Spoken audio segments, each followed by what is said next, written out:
Hey guys, it's Ross going on the Space Coach site. When I was in Bromley, I did, of course, acquire some books for my reading to work and back over the next few weeks. The first one is this, Space Unicorn Blues. Who's it by? T.J. Berry. I do like this cover.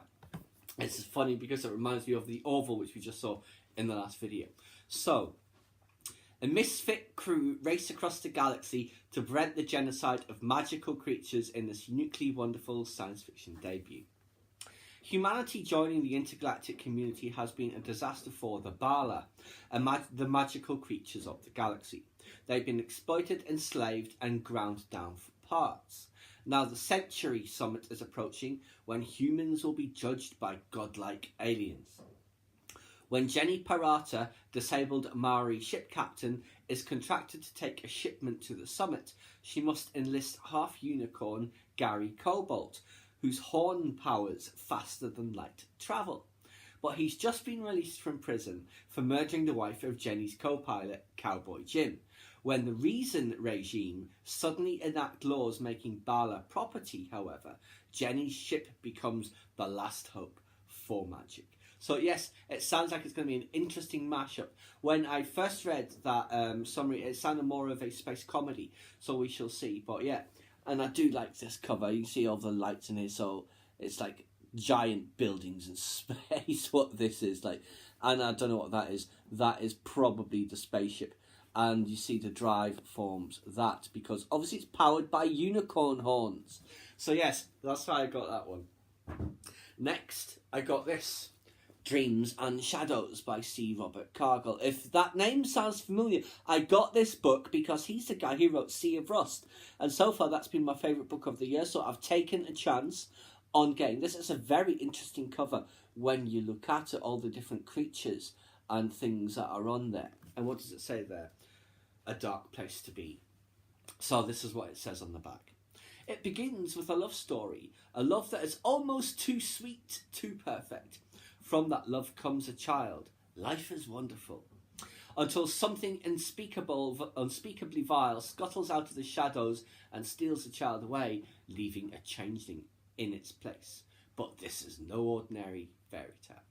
C. Robert Cargill has written a modern American tale, a tale that twines the real world with the supernatural, a tale of fairy change. That's F-A-E-R-I-E. Fairy that has danced alongside our world. It is a realm that we visit with two boys. It is a dark, dark place to grow up. So, interesting premise. Again, there's magic involved in this one, like there was in Space Unicorn Blues. But because of who it is, I'm very excited to read this. So I'll read Space Unicorn first, then I will read this. Now, finally, I picked this up at the till. And this was described as, in the pile of books I had, as Agatha Christie meets Groundhog Day. The Seven Deaths of Evelyn Hardcastle by, who is it? Stuart Turton. So, at a party thrown by her parents, Evelyn Hardcastle will be killed. Again. She's been murdered hundreds of times, and each day Aidan Bishop is too late to save her. The only way to break this cycle is to identify Evelyn's killer. But every time the day begins again, Aidan wakes up in the body of a different guest, and someone is desperate to stop him ever escaping Blackheath.